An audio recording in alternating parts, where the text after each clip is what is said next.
Support and love with you. Jesus is coming.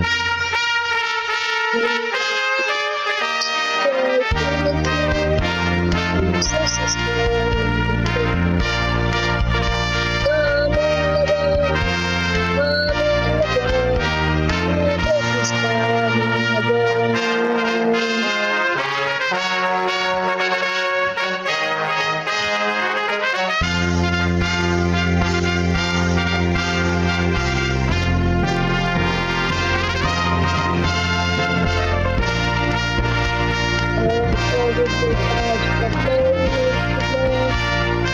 Jesus is coming again. Coming for you, the land that was made. Jesus is coming again. Coming again. Coming again. Jesus is coming again. Coming again. Coming again. Jesus is coming again.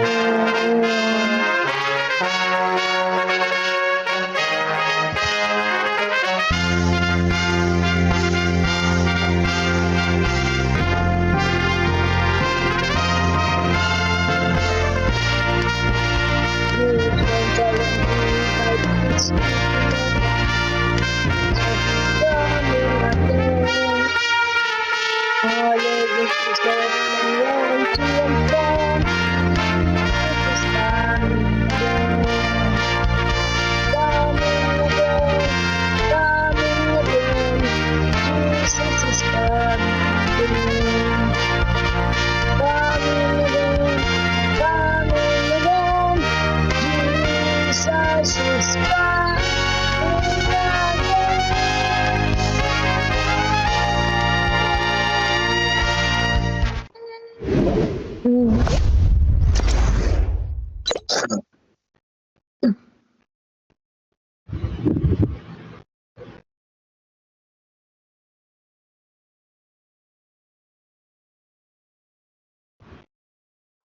Happy God First Morning po sa ating lahat mga kapatid. God first morning po, Pastor Happy PG. God first morning, Pastor Ron. First morning po, sir. God Ayan, first mga morning po, Pastor. Thank you po, Ating lahat. Morning. kapatid. Bago po tayo magsimula, First kapatid, morning. tayo po muna ay manalangin. Ating iyo ko itong mga ulo, manalangin po tayo. Let's pray.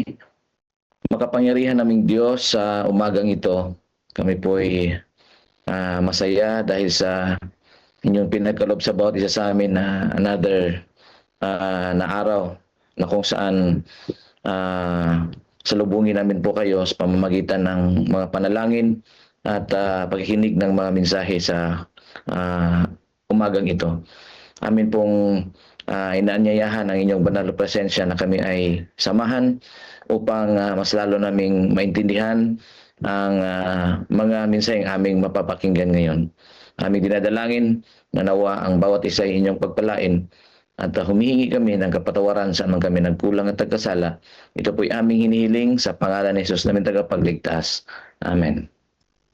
Amen.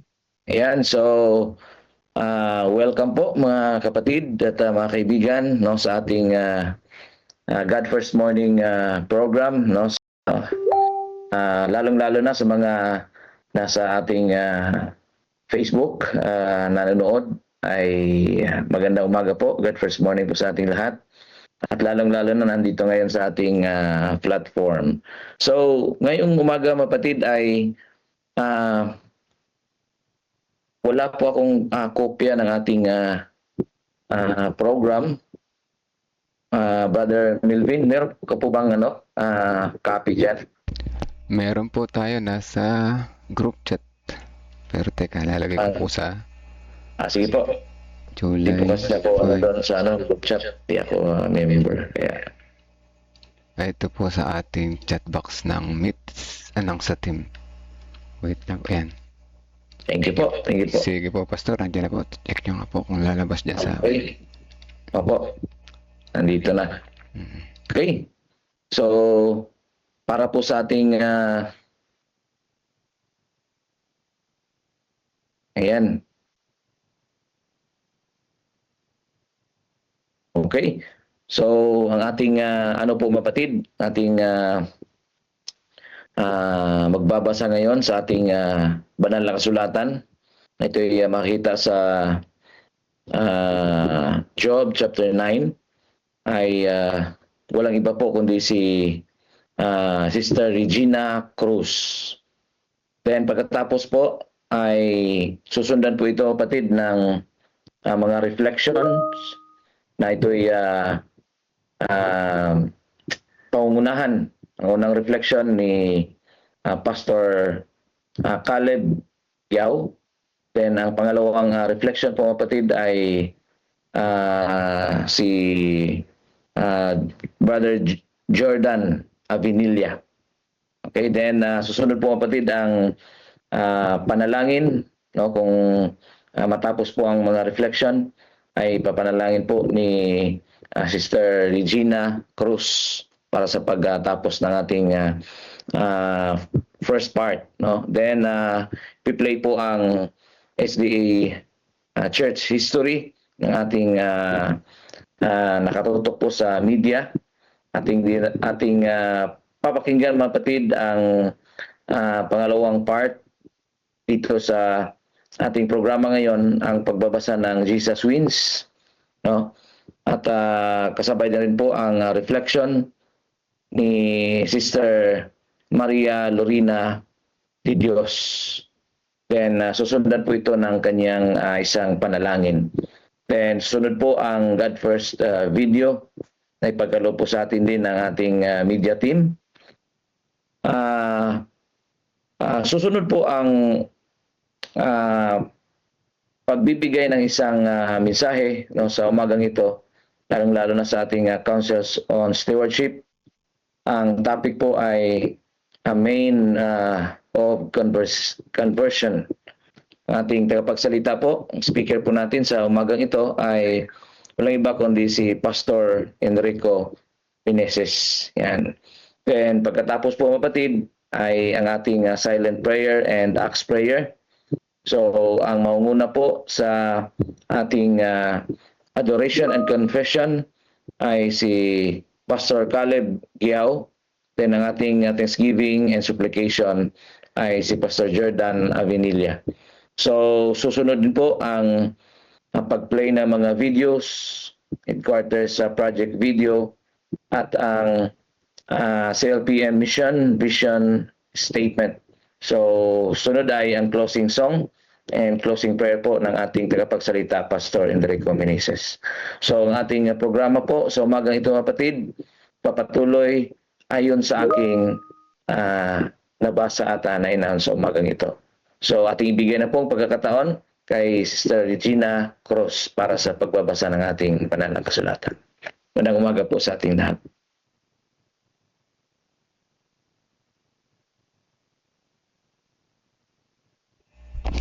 Hala po yata si Ma'am Regina. Okay. Sino po ang pwede sa ating mapatid, no, na manguna sa pagbabasa ng ating Bible chapter sa umagang ito? Pwede po ako, Pastor. Sige po. Father Melvin, thank you po. Tayo po ay nasa aklat ni Job, chapter 9. At ganito po ang sinasabi. Ang sagot ni Job. Ito naman ang tugon ni Job. Matagal ko nang alam ang mga bagay na iyan. Ngunit sino bang matuwid sa harap ng may kapal? Mayroon bang maaaring makipagtalo sa kanya? Sa 1,000 niyang tanong, walang makakasagot kahit isa. Ang Diyos ay matalino at makapangyarihan. Sinong lumalaban sa kanya na nagtatagumpay? Walang sabi-sabing inuuga niya ang bundok. Sa tindi ng kanyang galit, ito'y kanyang dinudurog. Ang buong lupa ay kanyang niyayanig at inuuga niya ang saligan ng daigdig.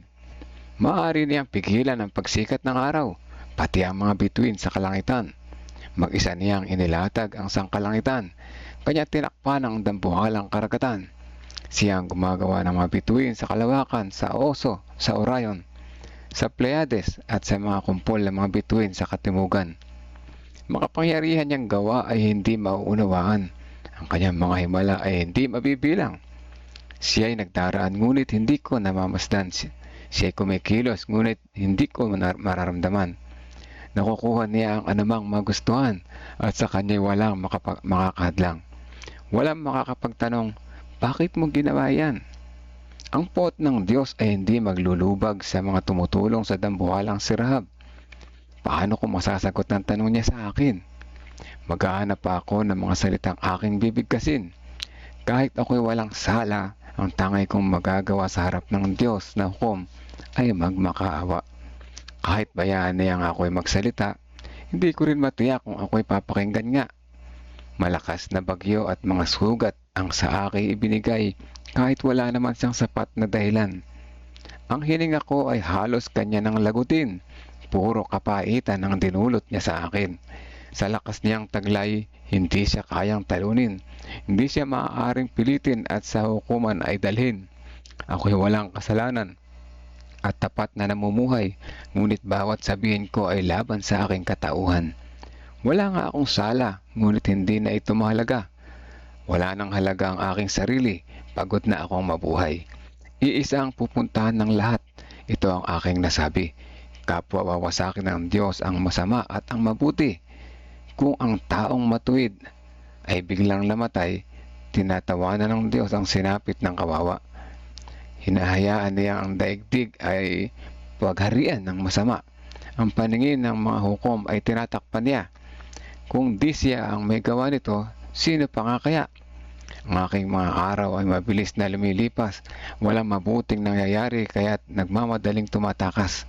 Parang mabilis na bangka ang buhay kong ito. Kasing bilis ng agila kung dumadagit ng kuneho. Kung kakalimutan ko na lang ang aking pagdarusa at tatawanan ko na lang ang aking problema, nangangamba ko na iyong ipalagay na ang kasawian ko ay bunga ng aking kasalanan. Kung ako ay napatunayan ng nagkasala, anong pagsisikap ang magagawa ko pa? Hindi ako malilinis kahit anong sabon. Hindi na ako puputi kuskusin man ng apog. Matapos mo akong ihagis sa napakaraming balon. Ikinakahiya ako maging ng aking sariling damit. Kung ang Diyos ay tao lang, siya'y aking sasagutin kung umabot sa hukuman ng aming usapin. Ngunit sa aming dalaway walang tagapamagitan upang alitan namin ay kanyang mahatulan. Ang pamalo ng Diyos sana'y ilayo na sa akin at huwag na sana niya akong takutin at ihahayag ko ang nais kong sabihin sapagkat ako ang nakakaalam ng sarili kong damdamin. Purihin ang Panginoon sa mga talata na ating nabasa. Yan. Amen. Amen po. Maraming salamat Brother Milved sa pagbasa ng ating Bible chapter sa umagang ito. So, ating ibigay po ang unang pagkakataon kay Pastor Caleb Giao para sa kanyang unang reflection. Sir Caleb? Ayan po. So, God first morning po sa ating lahat mga kapatid. Nagpapasalamat po tayo sa Panginoon at pinupuri po natin siya dahil napakaganda po ng ating nabasa ngayong umaga pong ito patungkol po sa buhay po ni Job. Makikita po natin mga kapatid na ito po yung pangalawang part na kung saan si Job ay kanya pong dinepensa ng kanyang sarili sa kanyang mga kaibigan. Kasi backtrack lang po, tingnan natin ulit yung kanya pong naranasan nung time na nawala po sa kanya lahat, yung kanyang mga ari-arian, yung kanya pong mga kayamanan, no? Tapos yung mga anak po niya namatay po sila mga kapatid at eventually nagkaroon siya ng sakit. Dumating po yung mga kaibigan niya, si Eliphaz, si Bildad, at ano pa nga, tatlo po yun yung mga kaibigan niya yun. At ganoon din si Zophar, mga kapatid. Ang ganda kasi, syempre, bilang kaibigan po nila si Job, ang ginawa po nila is i-comfort yung kanilang kaibigan, damayan, even they tore their clothes, naglagay sila ng mga ashes sa kanilang mga uluhan. Pero makikita mo talaga na nandun pa rin yung human element na kung saan minsan madali tayong maghusga sa ating mga kapwa. Kasi tayo bilang mga tao, limited lang talaga yung understanding natin. Kaya nung una, nakita natin si Eliphaz na kanya pong pinaparating na si Job ay meron pong nagawang kasalanan. At sumunod to si Bildad na kung saan sinasabi niya na yung Panginoon talaga siya yung nagbibigay ng mga um, problema o pagsubok sa buhay ng isang tao, lalo na kapag meron siya nagawang mali. Kasi nga, yun ay paraan ng pagkokorek ng Diyos. Pero at the same time, kapag tayo ay we will just be honest enough to admit yung ating pong mga kasalanan, ay yung Panginoon, He is ready to forgive. Tama naman po yun eh. Yung mga sinasabi po nila, tama naman po yun mga kapatid. Pero dito ko po makikita na lahat po ng sinasabi natin, sometimes it will not apply specifically for one person. Generally, totoo po yung sinasabi nila na ang Panginoon maawain siya. He is the one who corrects us, no? Nagbibigay ng punishment kapag nakagawa po tayo ng mali. Kasi nakita naman po natin yung pattern na yan sa Bible eh. Every time the people of Israel commit mistakes, ang Panginoon hinahayaan niya na maranasan po ng mga Israelites yung consequences ng kanilang mga action. Totoo po yun mga kapatid. Sa buhay din po natin, kapag tayo po ay hindi po tayo magiging tapat sa Diyos at pinili po natin ang buhay ng makasalanan mga kapatid, ay eventually meron po yung meron po yung kapalit, no? Sabi nga po, we cannot sow what we do not reap. Yan. So, mga kapatid, kung ano po yung tinanim natin, yun po yung ating aanihin. Pero si Job po, makikita natin na kanya pong dinepensa ng kanyang sarili na siya po ay inosente mga kapatid. Na wala talaga siyang nagawang kasalanan specifically against God. Kaya nga po lahat ng sinasabi niya, he cursed the day when he was born, na sana hindi na lang siya pinanganak. Sabi pa nga dito sa Bible na binasa ko sa version na he just wished that he was born dead.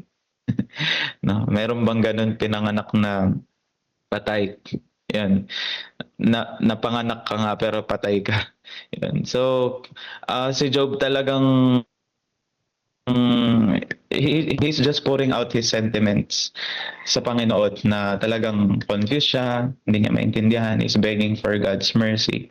Pero itong mga kaibigan niya talagang nagkaroon na ng conclusion.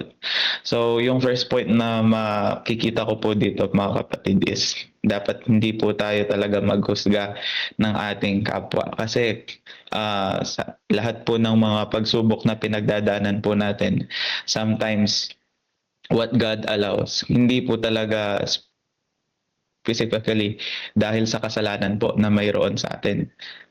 Last time nga po na nagkaroon po ako ng reflection nung Job 1, diba, sinabi ko po dun sa punto na shinare ko po doon na yung blind man, nagtanong yung mga disciples na sino bang makasalanan? Ito bang bulag na lalaki na ito o yung magulang niya kung bakit siya bulag? Pero sabi ng Panginoon, so that the glory of God will be revealed.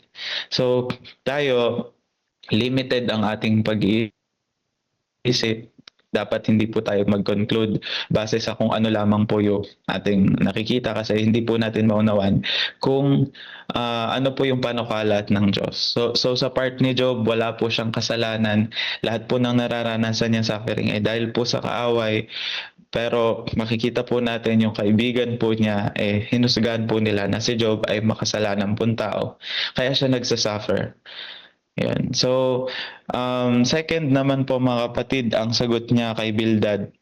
Kasi nga po, parang pinaparating din po ni Bildad dun sa kanyang message kay Job na meron nga po siyang nagawang kasalanan and he needs to ask forgiveness para sa gayon hindi niya po maranasan yung sufferings na meron po siya. So, sabi po ni Job na God is all powerful. Diba? Imagine, siya yung nag-create ng mundo, siya yung naglagay ng stars, siya yung kasi poetry po ito mga kapatid, no? Siya yung Siya yung kayang makapag-shake ng mga mountains, can move mountains. So God is powerful enough. Kaya kahit anong gawin niya, dahil dun pa lamang sa thought na makapangyarihan yung Diyos, wala na po siyang laban dun. Yung Panginoon, He is all-powerful. So, naniniwala siya na yung Panginoon, wala siyang laban sa Diyos kung ikukumpara niya yung sarili niya, because He is just human. Yung kanyang understanding is limited. So, mga kapatid, dito ko po nakikita na sinasabi ni Job na lahat ng ginagawa ng Panginoon is talagang wala po siyang magagawa.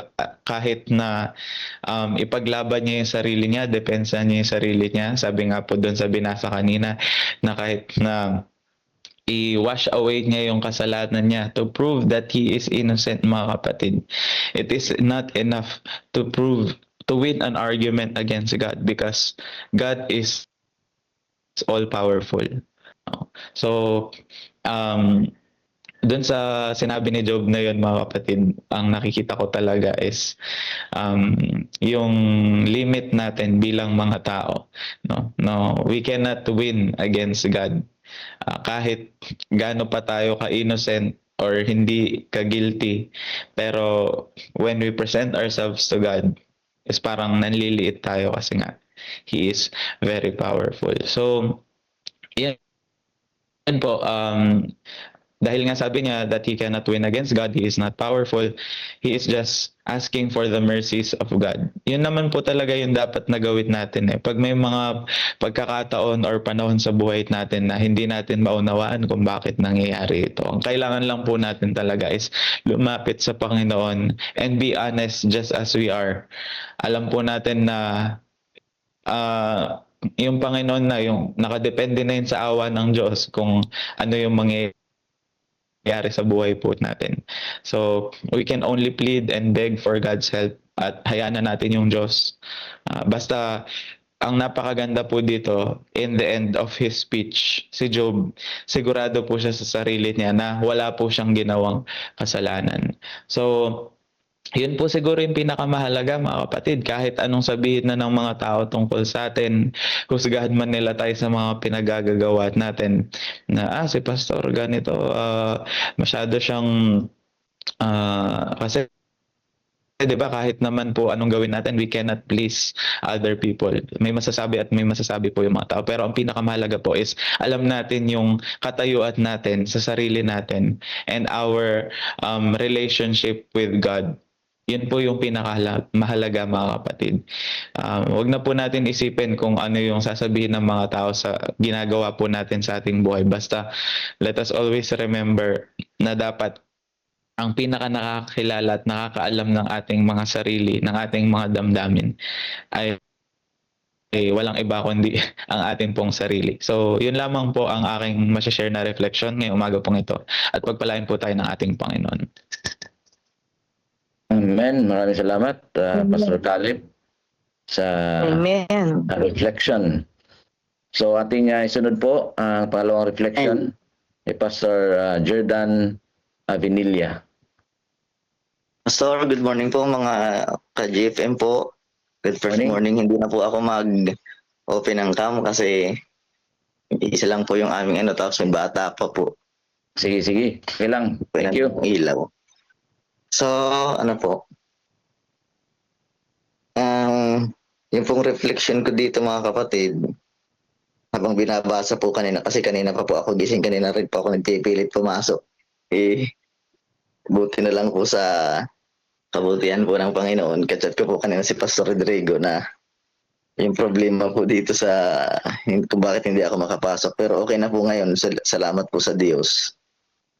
Dito po, mga kapatid, ay sa akin pong nakita dito na makukuha natin dito sa chapter 9 ay talagang may mga bagay po na sa buhay natin na hindi natin kailangang intindihin lahat. Kasi may mga problema na dumarating sa ating buhay, kagaya rin po ni Job. I-relate po natin Hindi natin po kailangan ano yung mga bagay na intindihin lahat.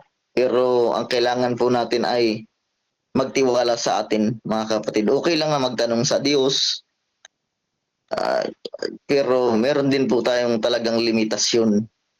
Kasi hindi talaga natin maintindihan sa mga bagay na maliban na lang na talagang sabihin sa atin ng Panginoon kung ano mismo talaga yung nangyari.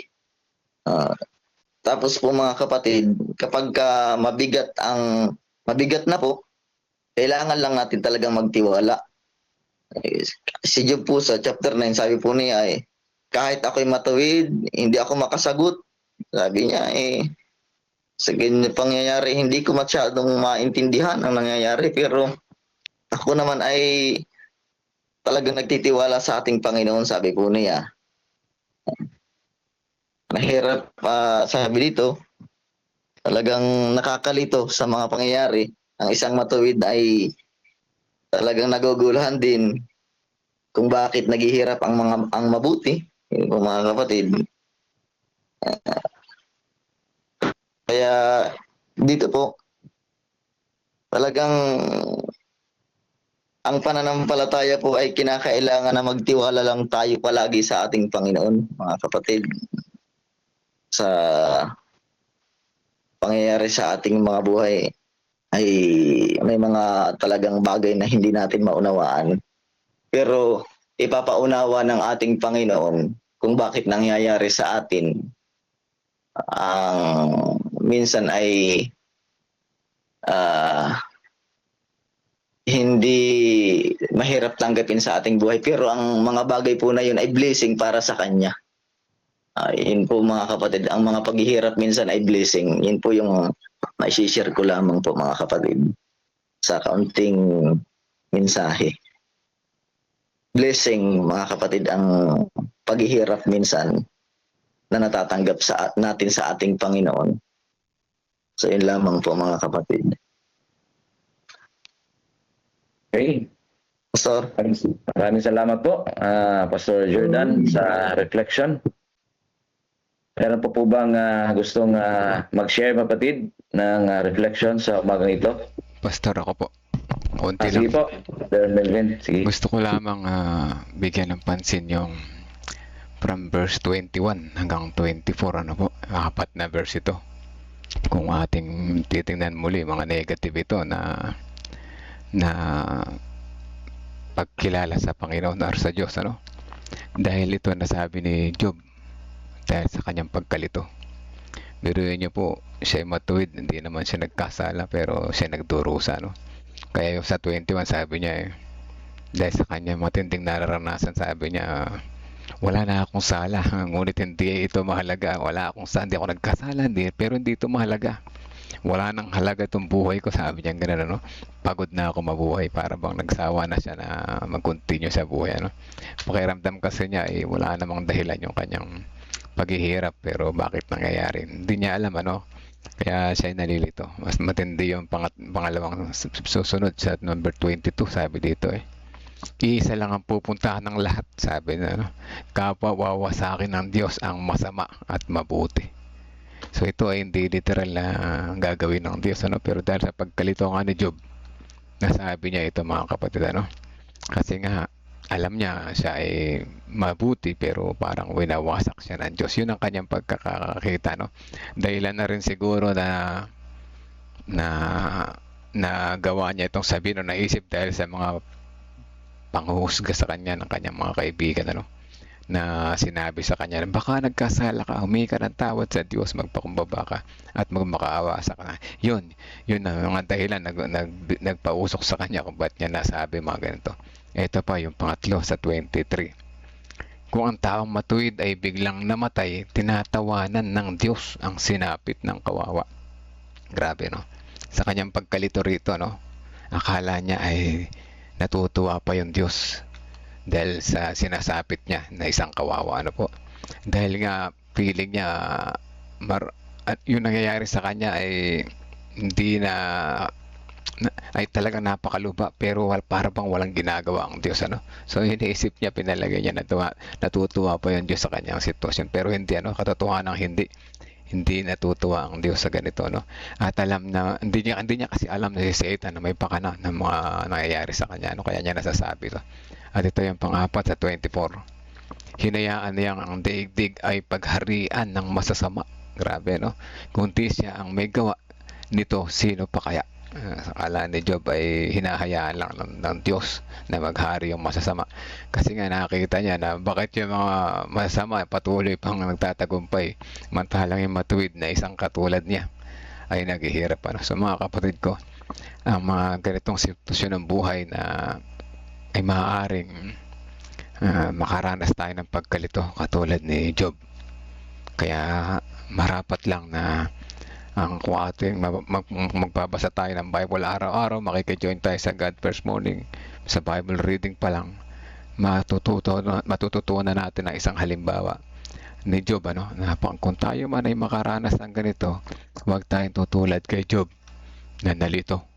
Huwag nating pag-isipan ng masama ang Diyos, ano, sapagkat siya ay tunay na mabuti, at bandang huli marirealize niya rin na mali siya at tama ang Diyos, na siya ang Diyos ay pag-ibig, ano po. So yan ang aking may dadagdag, Pastor. Sa God First Morning po sa lahat. Maraming salamat po, Brother Melvin, no, sa reflection. Kaya may mga pagkakataon po talaga, mga kapatid, no, na sa ating buhay minsan ay hindi natin maintindihan kung bakit may mga pagsubok. No? Tama yun na Brother Melvin, tulad kay Job, maaaring tayo din ay magtanong, no? Ngunit tayo dapat ay huwag mawalan, no, ng pag-asa. Dahil alam natin na ang Diyos ay nandyan lang. So, kapag hindi natin maunawaan, no, minsan, mapatid, ang mga pangyayari sa ating buhay, so magtiwala pa rin tayo sa karunungan at pag-ibig nating Panginoon. Ang ating pananampalataya ay hindi nakabatay sa ating pag-unawa, mapatid, kundi sa kanyang katapatan. So maraming salamat, Brother Melvin, sa Pastor, reflection. kaya nga bagay na bagay pagka nakakaranas tayo ng mga ganyang matinding pagsubok, pakinggan natin o kantahin natin yung Trust His Heart na kanta. Bagay na bagay yan, ano. Di man natin nalalaman kung anong nangyayari, pagtiwalaan natin ang puso ng Diyos, dahil ang Diyos ay pag-ibig. Sige po. Amen. Thank you. Baka meron pang gustong magbigay ng reflection, kapatid. Pero pa po tayong konting oras.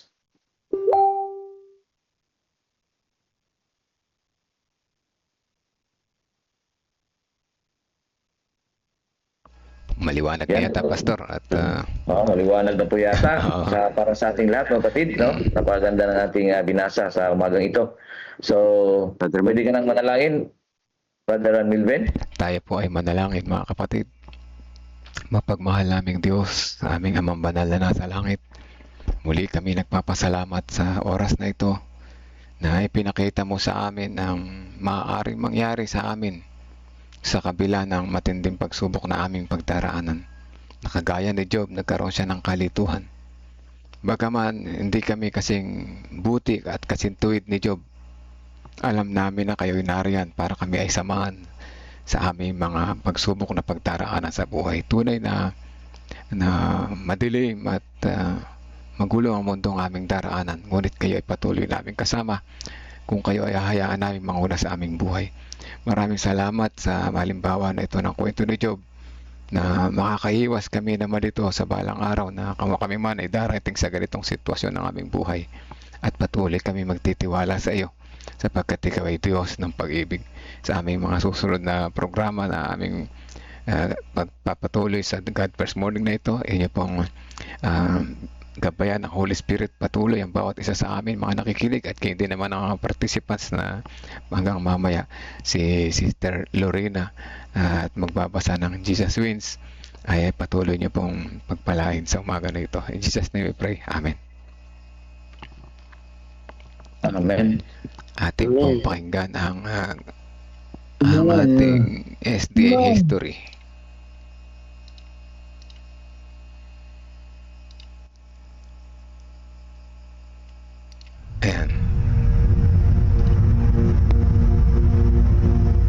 Pagkatapos bumalik ni Jesus sa langit, naiwan sa kanyang mga alagad ang dakilang tungkulin na dalhin ang ebanghelyo sa buong mundo. Puspos ng banal na espiritu, ang mga lalaki at babaeng ito ay buong tapang at kapangyarihan na ipinangaral ang mensaheng kanilang natanggap at abutin ang lahat ng sulok ng mundo. Ngunit hindi ito nangyari nang walang matinding pagtutol. Una mula sa mga Hudyo at pagkatapos mula sa pamahalaang Romano. Maraming Kristiyano ang nanatiling tapat hanggang kamatayan. Tiniis ang pagpapahirap at kahihiyan sa harap ng mga masayang manood sa Circus Maximus at Colosseum sa Roma at sa buong imperyo. Gayunpaman, ang dugo ng mga martir ay naglatag ng daan para lalo pang lumaganap ang ebanghelyo. Pagkalipas ng mga taon ng pag-uusig ng mga emperador ng Roma, isang emperador na nagkangalang Constantine ang nagpahayag ng kanyang pagtalima sa Kristyanismo noong 312 AD. Naging tanyag ang Kristyanismo, ngunit kasabay nito ay pumasok din sa simbahan ang maraming paganong kaugalian at simbolo, lalo na sa Roma. Ang obispo ng Roma ay unti-unting nagkaroon ng higit na kapangyarihan at autoridad at nagsimulang tutulan at usigin ang mga taong kumikilala kay Jesus lamang bilang ulo ng iglesia at tumatanggap sa Biblia lamang bilang pinakamataas na pamantayan ng katotohanan. Upang makatakas sa lumalalang pag-uusig, ang tunay na bayan ng Diyos ay umatras patungo sa mga liblib na lugar ng Europa. Sa hilagang Italia, ang mga Waldenses ay nagtago sa mga kabundukan. Marami ang pinatay ngunit patuloy na nagningning ang liwanag sa kadiliman sapagkat ang Diyos ay nananatiling may kontrol.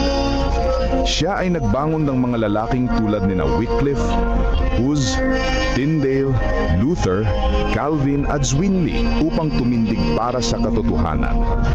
Ipinaglaban nila ang Biblia lamang, pananampalataya lamang, at si Kristo lamang. Noong 1798, sa katuparan ng propesiya sa aklat ni Daniel, ang kapangyarihang panrelihiyon at pangpolitika ng simbahang Romano ay pansamantalang nabawasan nang alisin ni General Berthier si Pope Pius VI sa kanyang trono. Kasunod nito, nagkaroon ng malaking pagkagising sa interes tungkol sa mga propesiya ni Daniel at marami ang naniwalang malapit nang bumalik si Jesus. Sa Estados Unidos, pinangunahan ng Baptist preacher na si William Miller kasamang daang-daang ibang tagapangaral ang pagtuturo tungkol sa pagbabalik ni Kristo noong 1844. Subalit nang hindi bumalik si Jesus noong 1844, masusing pag-aaral ng Biblia ang nagbigay liwanag sa isang maliit na grupo na ang ministeryo ni Kristo sa makalangit na santuaryo ang dahilan ng kanilang matinding kabiguan. Natuklasan nila sa Biblia na ang ikapitong araw ay Sabat na itinalaga ni Jesus para sa kanyang bayan.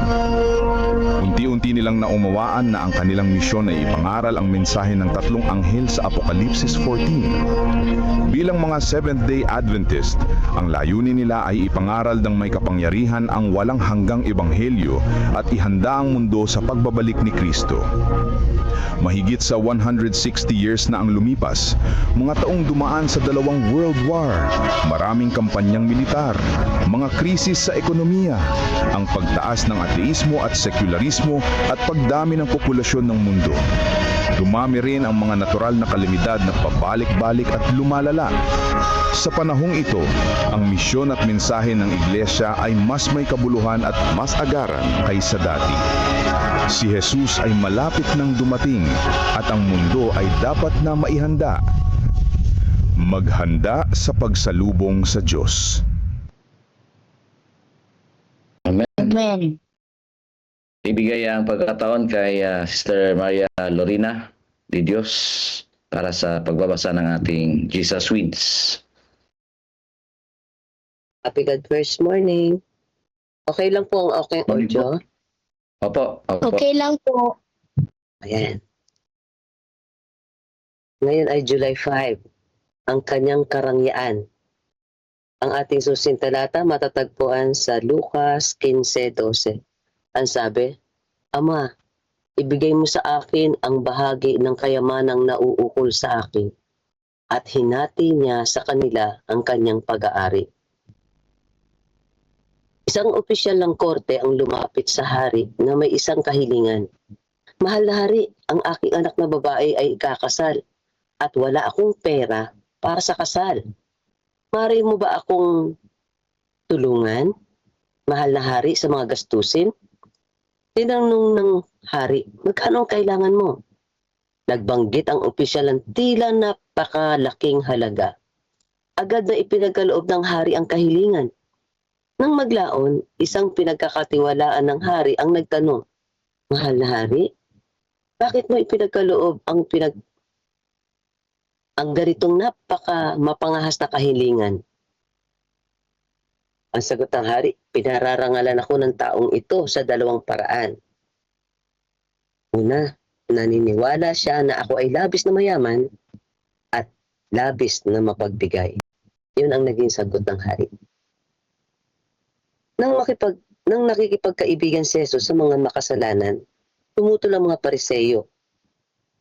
Sa pagtugon, nagbahagi si Jesus ng isang kwento. May isang mayamang ama ang may 2 anak. Ang isa sa kanila ay napakabuti, ngunit ang isa ay napakasama.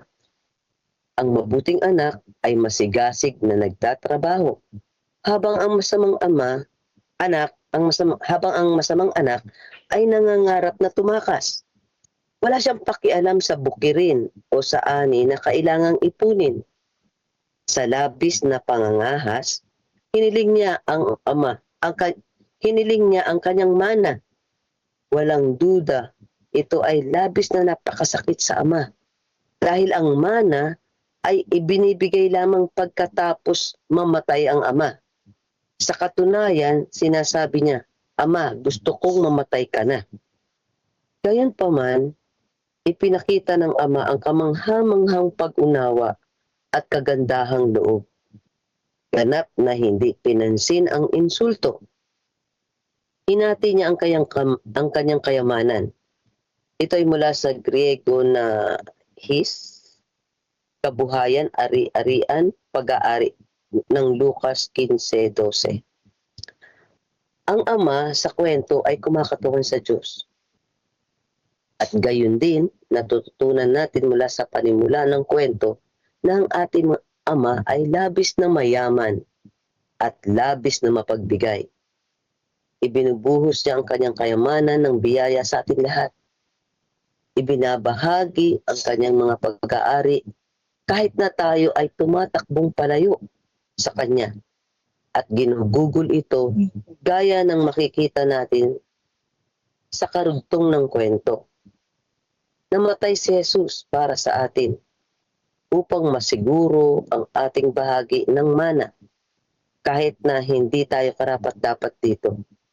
Kay Kristo, natagpuan natin ang mga kayamanang hindi maipaliwanag: pag-ibig, biyaya, pagtanggap, pagpapahinuhod, kaligtasan at iba pa. Ang ating labis na mayamang Diyos, si Jesucristo, ay nagbigay ng kanyang buhay para sa atin at ibinubuhos ang kanyang biyaya sa atin ngayon. Sa kanya ay mayroon tayong katubusan sa pamamagitan ng kanyang dugo sa kapatawaran ng ating mga kasalanan ayon sa mga kayamanan ng kanyang biyaya. Mula sa Efeso 1:7 at 8. Naalala ko po yung isang istorya na narinig ko noon sa Women's Ministry Sermon na si Alexander the Great na meron siyang one day na sa kanyang nasasakupan ay pwedeng humiling sa kanya ng kahit ano. Parang katulad ng kwento na ito ng isa sa mga umattend doon, isang ordinaryo o mahirap lang na tao. Tapos sabi niya, ano ang kahilingan mo? Sabi sa kanya, sabihin mo na. Ang gusto ko, dahil nakita niya, napakaganda ng bahay o palasyo. Gusto ko ay mag-celebrate ng birthday dito. Sa isang ballroom doon o sa isang magandang lugar. At iimbitahin niya daw lahat ng kanyang mga kamag-anak at mga kaibigan. Tapos nag-isip sandali si Alexander the Great. Sabi nung katiwala, sobra ka naman. Abusado ka. Hihiling ka, yan ang gusto mong kahilingan. Isa kang isa kang mangmang. Tapos sabi ni Alexander the Great, sandali, sabi niya doon sa katiwala niya, ipagkaloob ang kanyang kahilingan. Kaya nung dumating yung time na yon, inayusan yung may birthday na yung tao na yun, inayusan siya sa araw ng birthday niya, nagpahanda ng napakarami at saganang pagkain si Alexander. Tapos lahat ng kamag-anak niya o yun sa community nila, inimbitahan ng taong ito at lahat sila pumunta doon. After nung na yun, sabi nung katiwala kay Alexander, Boss, bakit mo pinahintulot tong ganitong karangyang na ipagkaloob lang sa isang tao? Ang sabi ni Alexander, walang gagawa nito kundi ako lang. Kaya dito katulad ng istorya na nabanggit natin dito sa sa ating lesson ngayon sa Jesus wins ang kanyang karangyaan. Kahit anong hilingin natin sa Panginoon, siya lang makapagbibigay nito. Though iniisip natin minsan, makasalanan tayo kasi iniisip natin puro makasarili lang tayo. Puro sarili lang natin kung ano lang makakapagpasaya lang sa atin. Hindi na natin naiisip ang anumang bagay. Basta yun ang naiisip natin. Pero ang Diyos, lagi tayong inuunawa, mahabagin. Diyos ng pag-ibig at sagana siya sa lahat ng bagay. Mapagpatawad at talagang manahal niya ang tao. Kaya napakabuti ng ating Panginoon. So, manalangin po tayo. Sige po. Okay, let's pray. O dakila naming Ama, nakita namin ang iyong kabutihan, ang iyong kagandahang loob, ang iyong kapatawaran, ang iyong kagandahang loob. O dakila naming Ama, binapilik namin sa iyo ang papuri, pasasalamat. Sa kabila ng lahat ng ito, nakita namin ang aming kapag-habag na kalagayan, na kami ay taong makasalanan, mahihina sa mga pananampalataya. Maaari po bang patawarin kami at hawakan ang aming mga kamay muli sa aming pagtayo at paglakad na kasama ka habang kami nabubuhay sa sanlibutan ito. Niling po namin, Panginoon, na samahan kami at buksan ang aming mga mata na lalo at higit pang makita ang iyong mga kagandahang loob, ang iyong mga ginagawang kabutihan sa amin at mamulat ang aming mga isip at desisyon na kami po ay mabuhay na nagbibigay kaluwalhatian sa iyo lagi, na nagbibigay kaluguran at sumusunod sa iyong banal na kalooban at sa misyon ay pinagagawa sa bawat isa sa amin. O Panginoon, pinasalamatan namin lahat ng ito. Samahan pa kami sa nalalabing oras ng aming mga buhay. Ikaw na po ang aming gumabay, lalo tigit sa programang ito, sa lahat ng mga nangunguna, ang iyong pagpapala at basbas. Ganon din sa mga nakikinig ang ipagkaloob sa bawat isa sa tanging pangalan ng aming Panginoong Yesus. Amen. Amen. Amen. Amen. Maraming salamat, Sister Lorena.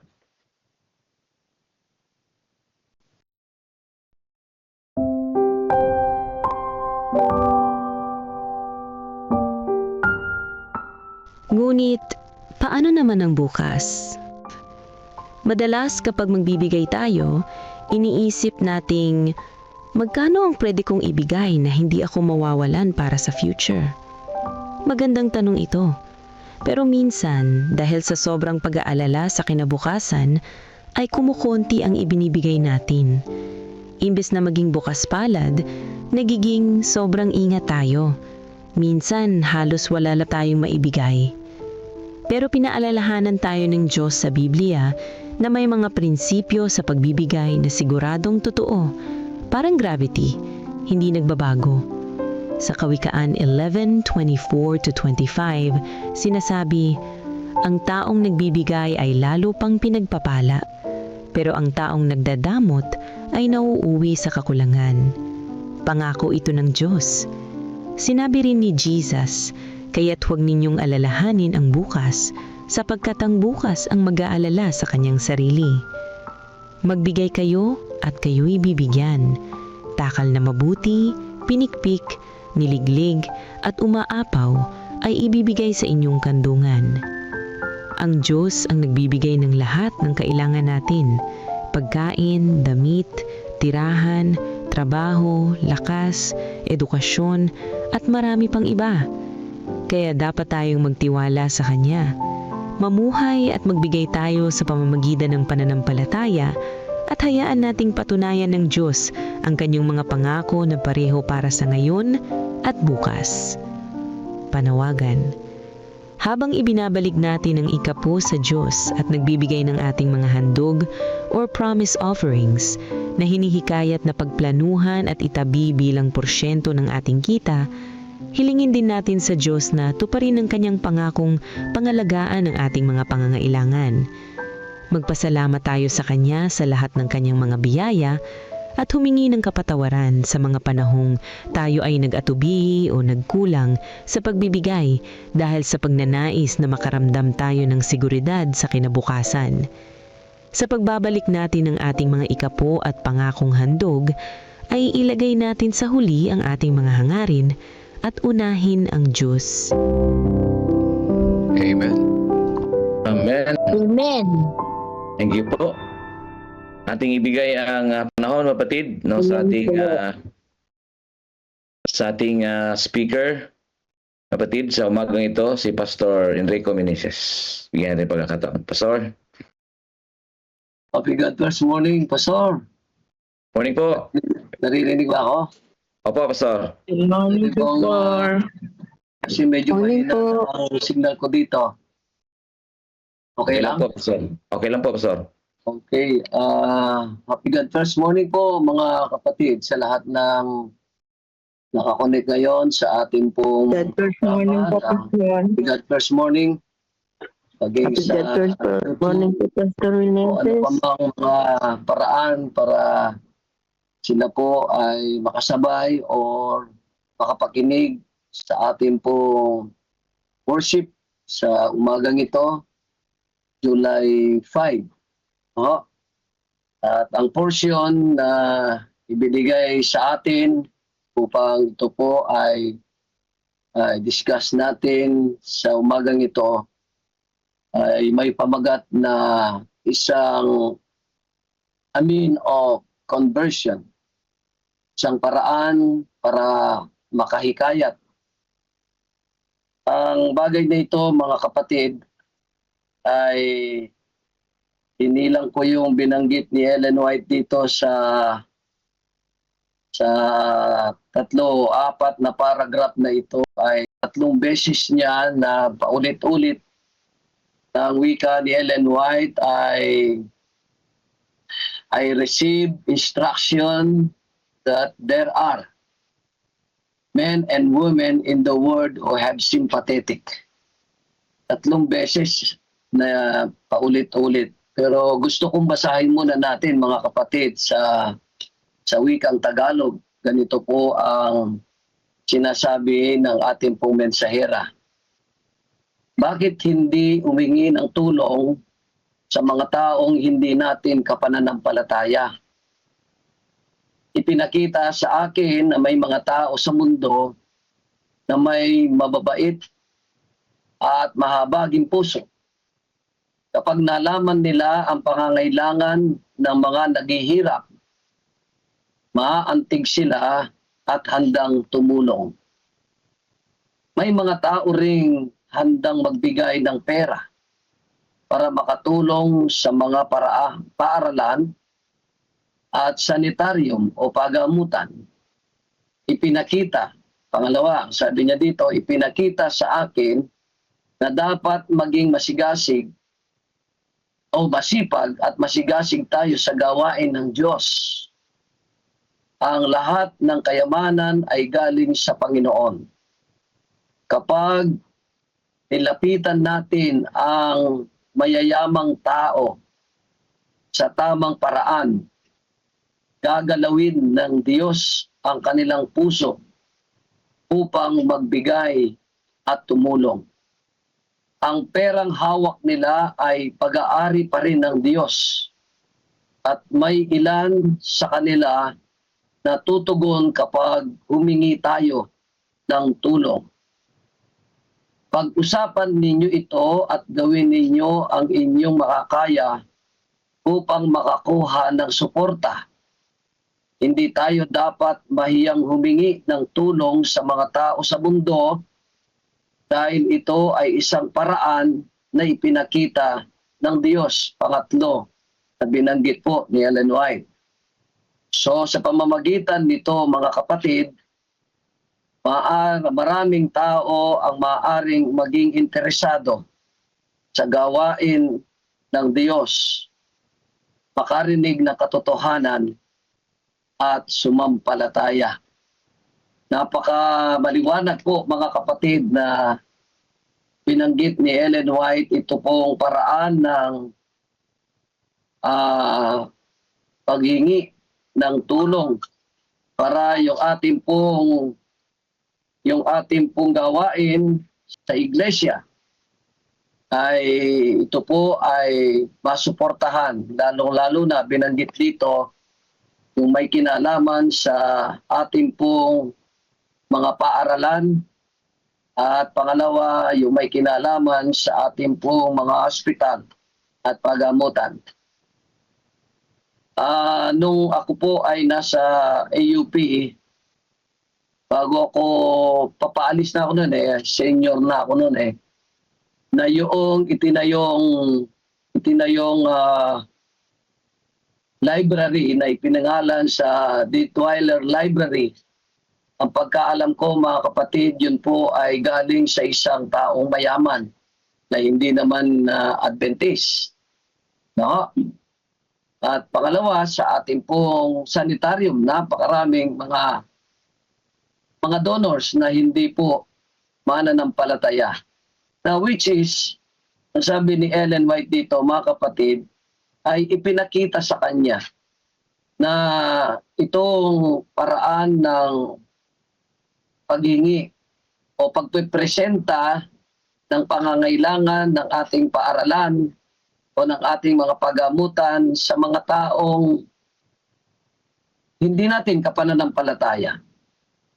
Sapagkat ito mga kapatid ay kung narinig natin yung diniscuss ni Pastor Paulino kahapon nang ang bansang Israel ay lumisan o bago lumisan sa Ehipto, ay hinayaan sila ng Panginoon through Moses na sila ay makapaghingi ng mga kagamitan na po pwede nilang mapakinabangan sa kanila pong paglalakbay patungo sa Promised Land. So the same principle sa ating pong kapanahunan mga kapatid, ito po ay na-advise din sa atin na isang noble purposes o isang banal na kaparaanan na ito po ay atin ding gawin para tayo ay makapaghingi ng tulong para din sa mga naghihirap na sangkatauhan. May mga lesson dito na tayo atin pong makukuha mga kapatid.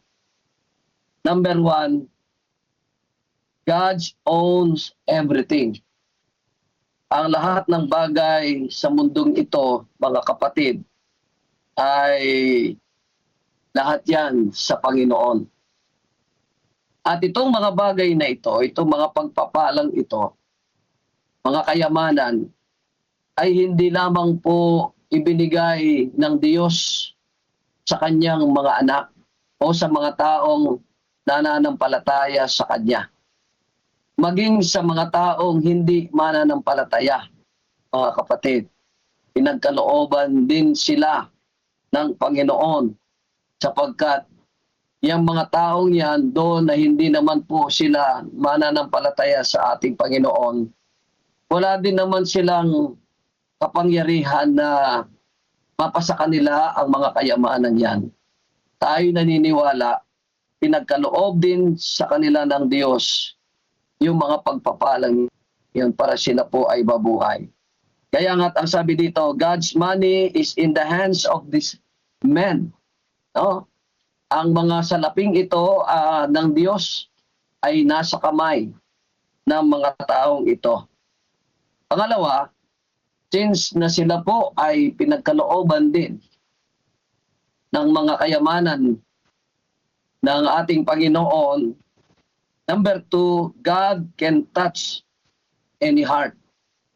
Ang sabi dito, kapag daw po itong pangangailangan ito ay naipresenta, no? Kapag ito ay naipresenta sa kanila, ito po ay maaaring maantig ang kanilang damdamin sapagkat mayroon din po silang mga pusong mababait at mahabaging puso, mga kapatid. Opo, ako'y naniniwala dito na hindi lamang limitado doon sa mga, minsan pa nga sasabi natin na itong mga hindi mananampalatayang ito na katulad natin na hindi Adventist ay mayroon din po silang ugaling mababait din po sila, mga kapatid, at mahabagin kapag nalaman nila ang pangangailangan ng mga naghihirap na sa katauhan na tayo po ay nagiging channel of blessing lang ng Diyos para sa mga nangangailangan. Ang sabi dito ni Ellen White ay maaaring maantig ang kanilang damdamin at sila po ay handang tumulong. So, God can touch the hearts of these people. No? Ang Panginoon ay maaring mahipo niya at maantig niya ang damdamin nitong mga taong ito. Pangatlo, yung paghingi ng tulong, hindi po ito kawalan. No? Hindi po ito kawalan ng pananampalataya natin sa Diyos. Dahil kung ito po ay parang sinang-ayunan o ordained by God, itong panghihingi ng tulong at paglapit natin sa mga taong mayroon pong mga pagpapalang pinagkatiwala sa kanila ng Diyos, ay maaaring sila po ito ay isang paraan na sila rin ay makapag-extend sila ng tulong para sa mga mahihirap. Katulad po, mga kapatid, na-enjoy natin yung mga prinsipyong ito through the ministry of ADRA. Alam niyo po, mostly na mga donors ng ADRA ay hindi po natin kapananampalataya. No?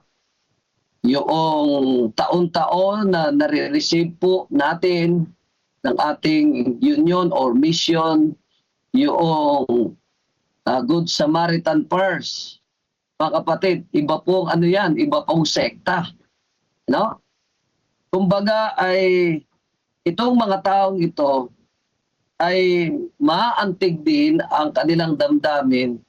God can touch their hearts, mga kapatid, pagka sila po ay nilapitan, inresent natin ang pangangailangan, hindi po para sa ating personal na pangangailangan, kundi para dun sa pangangailangan ng ating kapwa.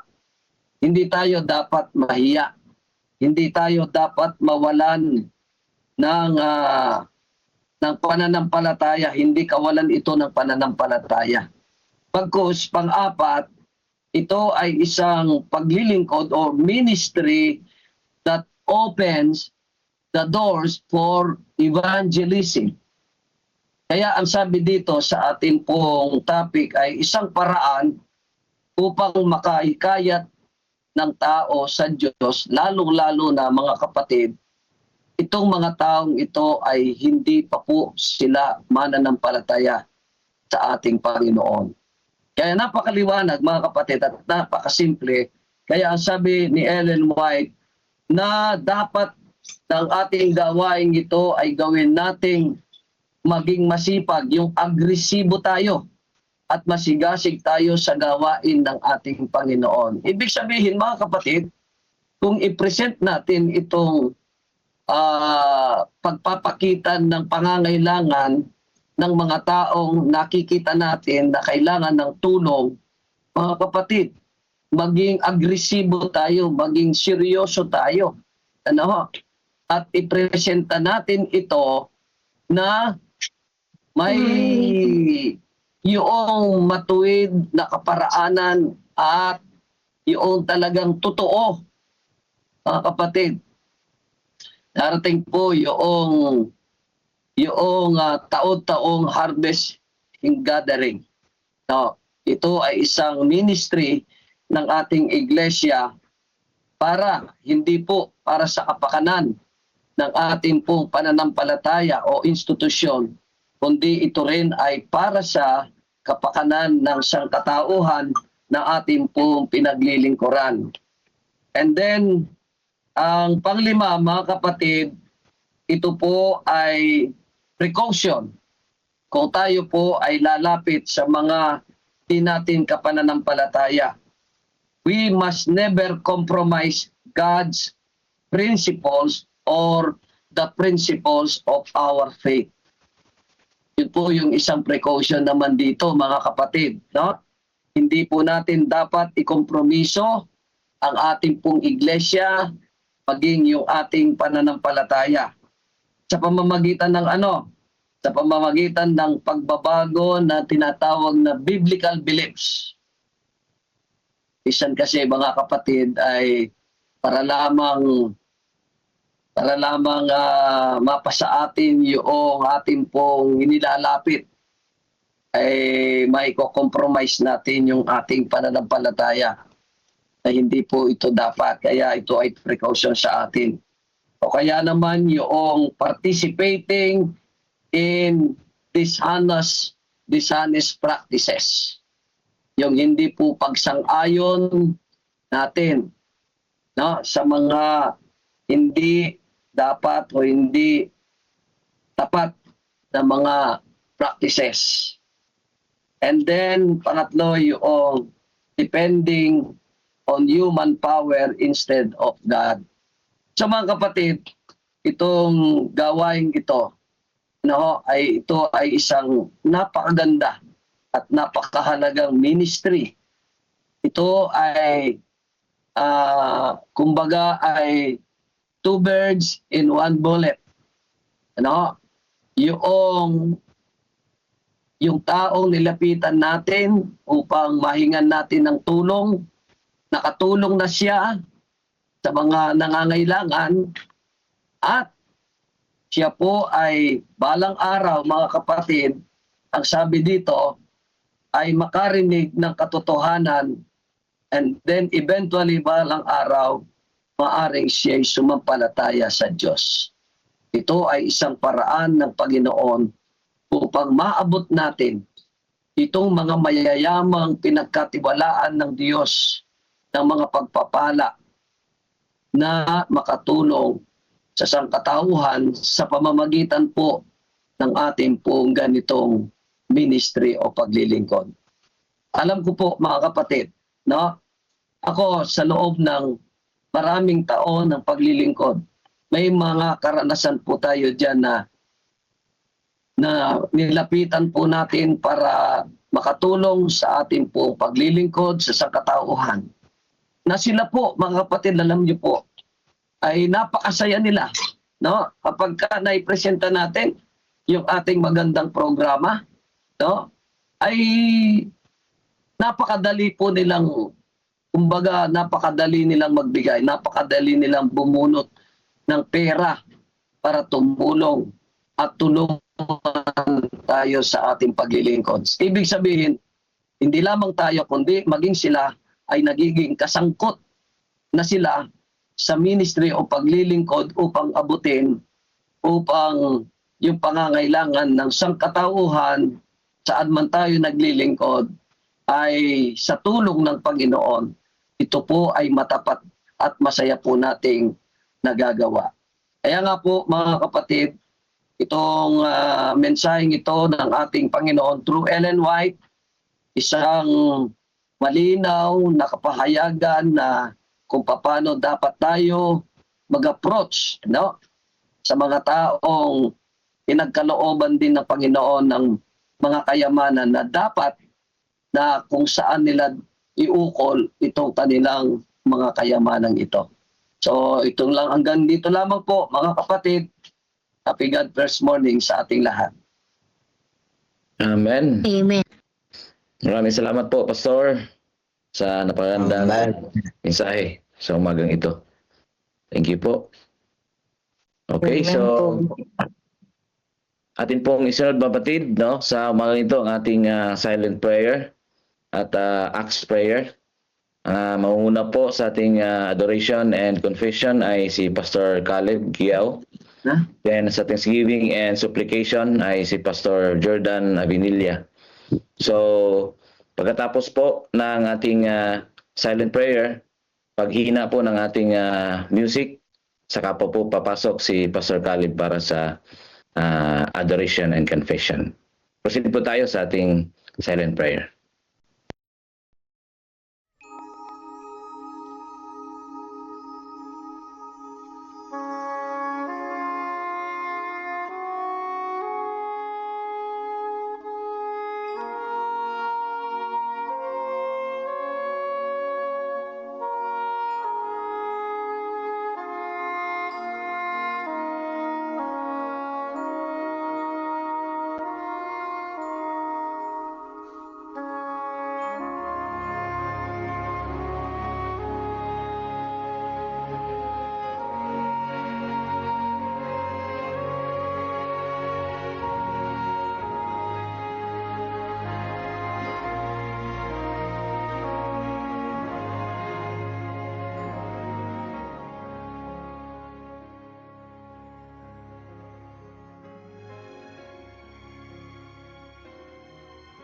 Tayo po yung manalangin. O dakila at makapangyarihan po naming Diyos na na nasa langit. Kami po ay nagpapasalamat at pumupuri sa inyo, Panginoon, dahil kayo po ang aming Panginoon na punong-puno ng habag, punong-puno ng pagmamahal, pag-ibig sa bawat isa sa amin. Tunay nga po, Panginoon, na kami po ay mga tao lamang, ngunit ang halaga na inyo pong binigay sa amin, Panginoon, at ipinarana sa amin ay siyang nagsisilbi po naming kalakasan, Panginoon, na kami po ay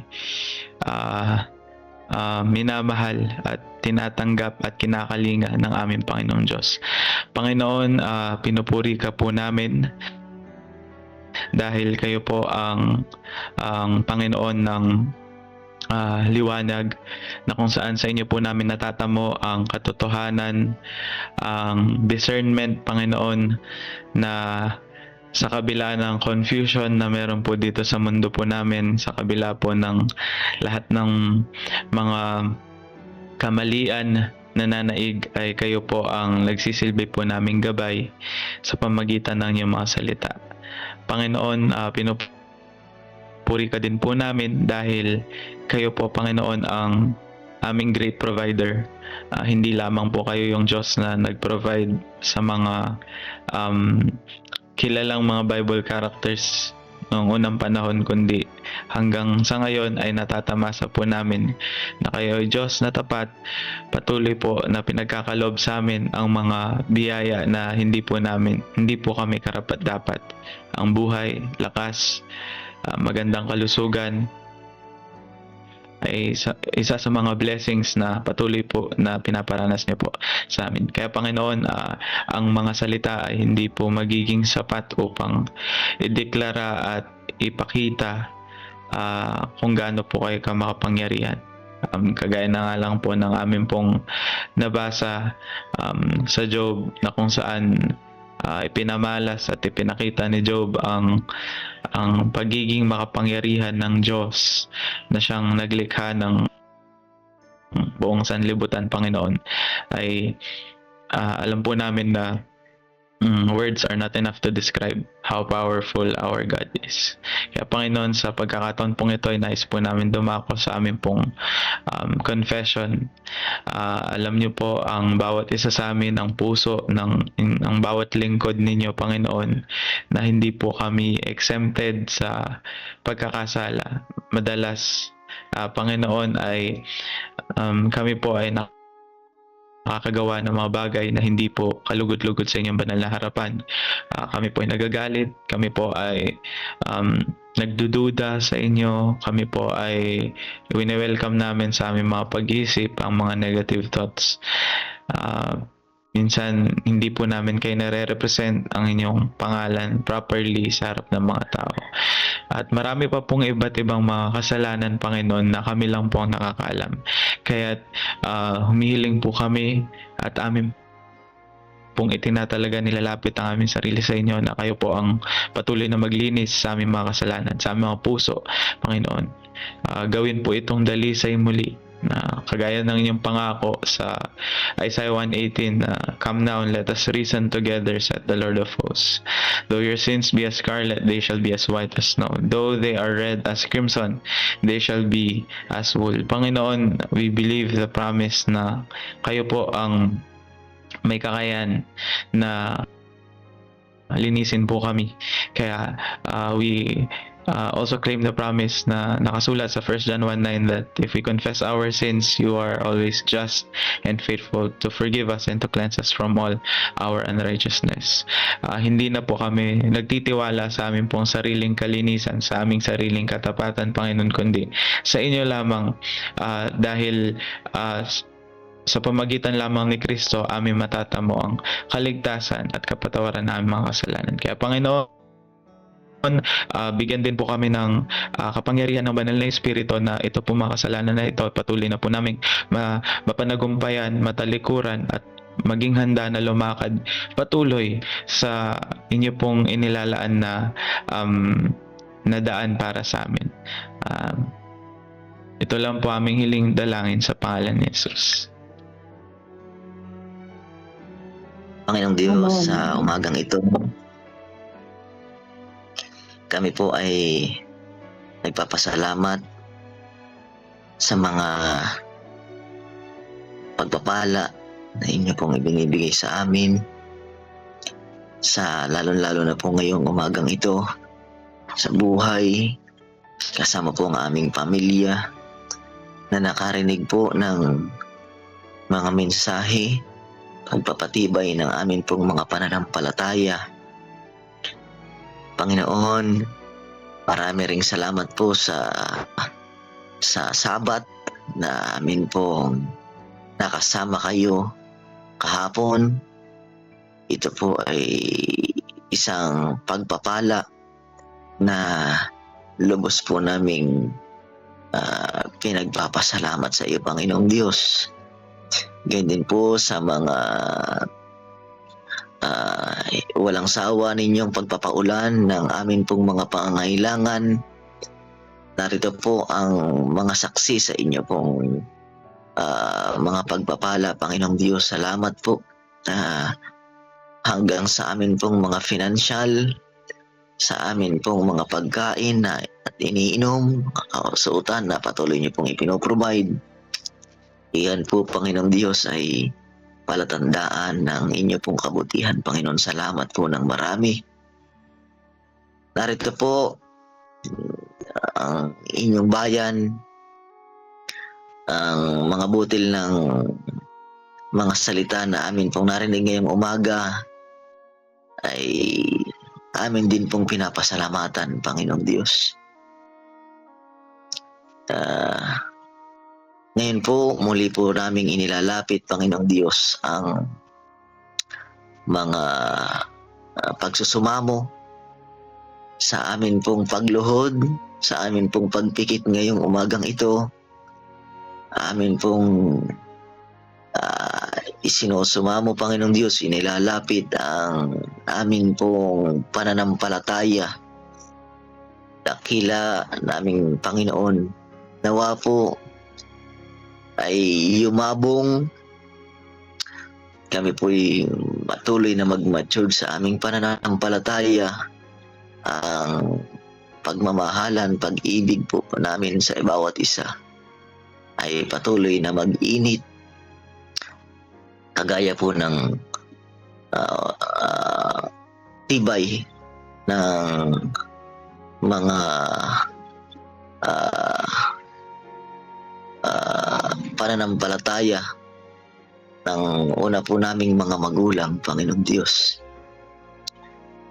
Akin pong panalangin ang amin pong mga leaders sa General Conference down to the local churches, Panginoong Diyos.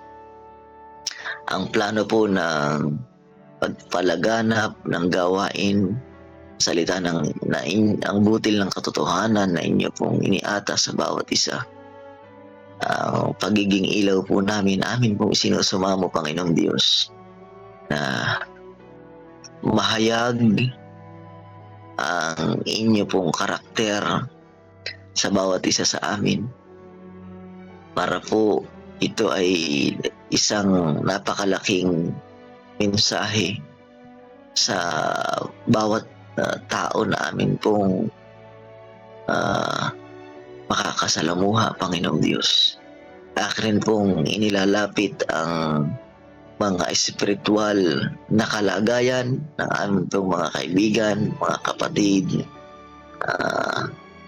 na nangihina, espiritual na sakit, yan din po ang mga physical na karamdaman o nararanasan po ng amin pong mga kapatid sa pananampalataya at mga mahal sa buhay, Panginoong Diyos. Ikaw po ang dakilang manggagamot ng physical na aming pangangatawan, yan din po ang amin pong espiritual na kalagayan, Panginoong Diyos. Amin pong isinusumamo na kami po'y pagalinghin, sapagkat ikaw po ang dakilang doktor sa lahat ng aspeto ng amin pong kalagayan, ng amin pong katawan. Panginoon, ganyan po ang amin pong sinusumamo, Panginoong Diyos, amin pong nilalapit ang misyon na amin pong kinabibilangan dito sa CLPM.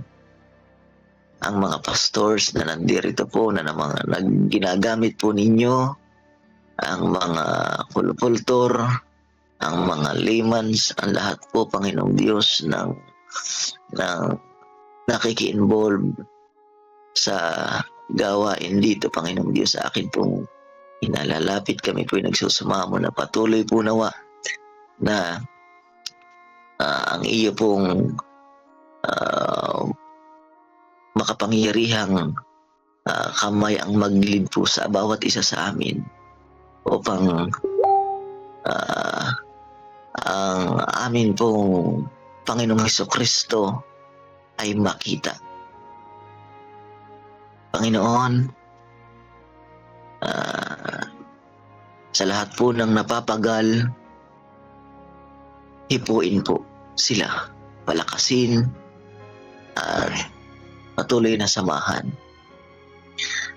Ang may mga sakit din po na amin pong mga kapatid, mga kaibigan ay nag-struggle sa financial, ay amin pong inilalapit sa iyo. Panginoon, tulungan po kami at patuloy na samahan. Ito po ang aming panalangin sa pangalan ng aming Panginoong Hesus na tagapagligtas. Amen. Amen. Amen. Amen. Amen. Amen. Amen. Amen. Ang misyon ay hindi natatapos sa ating mga iglesia. Ito ay patuloy na isinasabuhay sa ating mga tahanan, sa ating mga komunidad at sa bawat puso na nagmamahal sa Diyos. Ngayon, tinatawag tayong lahat na makiisa sa isang dakilang adhikain.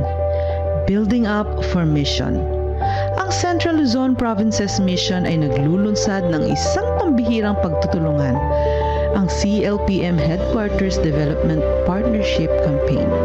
Hindi lamang ito tungkol sa pagtatayo ng isang gusali, kundi sa pagtutulungan ng mga anak ng Diyos upang itayo ang tahanan ng misyon. Isang lugar kung saan uusbong ang mga programa, manggagawa at paglilingkod para sa kaharian ng Diyos.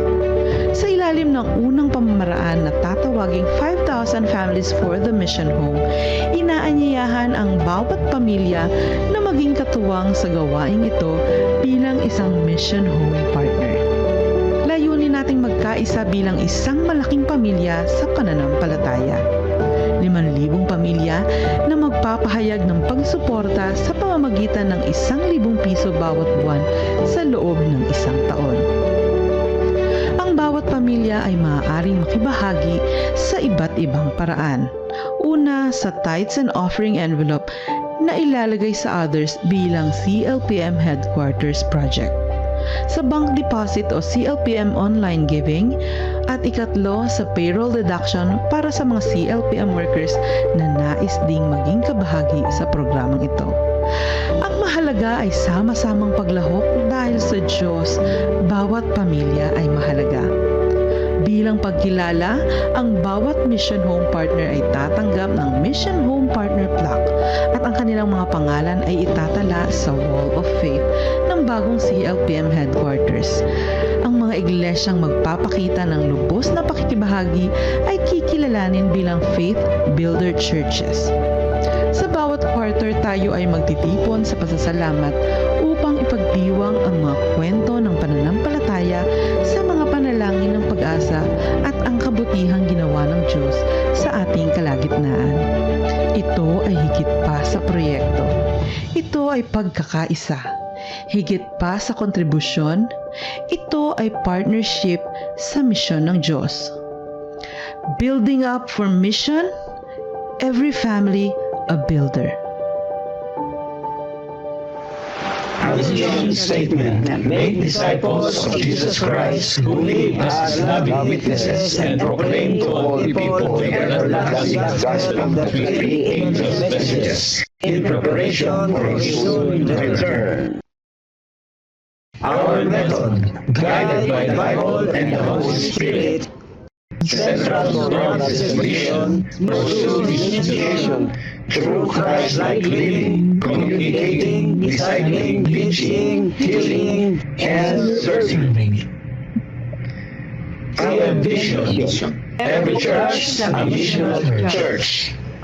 I am missional. I think, I talk, I act, I plan, I give to move forward God's mission. CLPM, we will go. Put God first and you will never be last.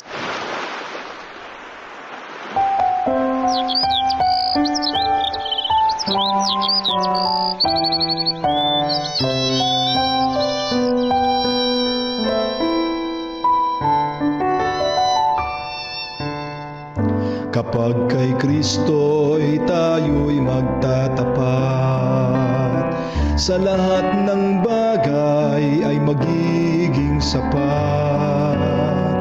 Sa bawat oras namang patnubay, tiyak na kakamtin walang hanggang buhay.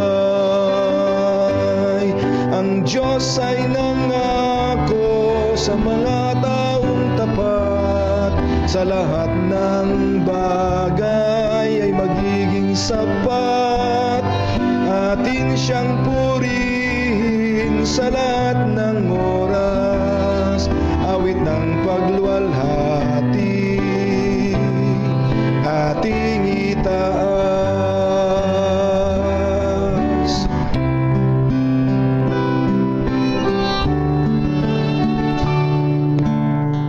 Si Kristo ang ating gawing Panginoon,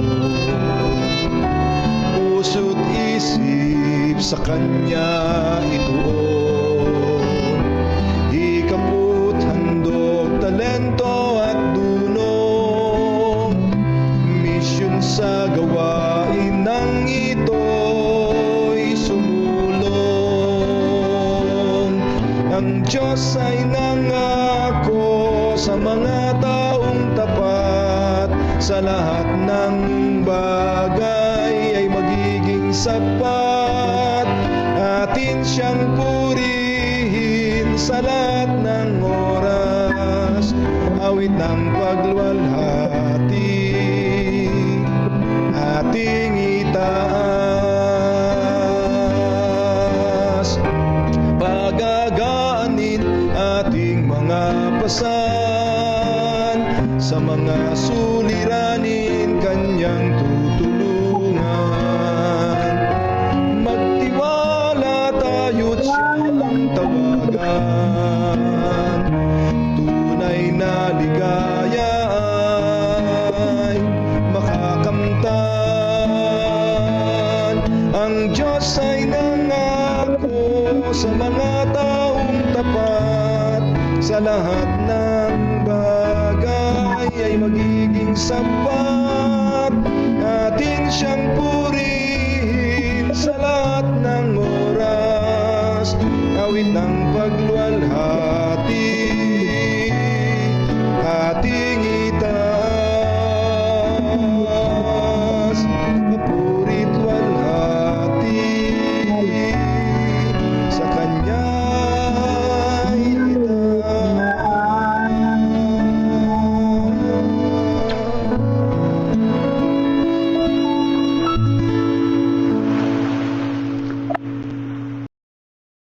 Amen. Thank you po. Pastor Meneses. Okay, so tayo po ay manalangin, kapatid. Mabagin at mapagpalang Ama ng tahanan ay nasa mga langit. Sa dakong ito, Ama, amin pong binabalik aming pasasalamat sa mga awitin at mga mensahe ng inyong mga salita naming napakinggan. Naway amin ito magiging gabay habang kayo may patuloy na mamuhay bilang isang inyong mga anak. Aming dinadalangin sa magang ito, sa aming mga gawain sa mga trabaho na aming gawin ngayon. Naway ang inyong patnubay at ang inyong gabay ay aming maranasan. Ito po ay aming hinihiling sa pangalan sa aming tagapagligtas. Amen. Maraming salamat po sa ating lahat. Amen.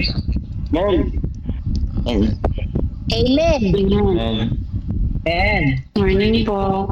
Thank you po sa lahat ng participants. Good morning. Good morning po. Good morning po, Mama Rica. Good morning po. Good morning po sa lahat. God bless po. Ingat po ang lahat po sa mga magbubiyahe, mag-travel ngayon. Hindi ka namin nakikita. Okay. Good morning po, Brother Melvin. Good morning po, Brother Jairel. Ride safe po, Brother Bongbong. Ingat po ang lahat po. Ayan, si Pastor Rudy. Ano? Ingat po sa lahat. Biyahe din, mag-travel. Sister Tess, good morning. God bless. Sige po, ingat po ang lahat. God bless po. Good morning po. Kuya Mochi. God bless. Sige po, ingat po ang lahat. Good morning kay Jairel.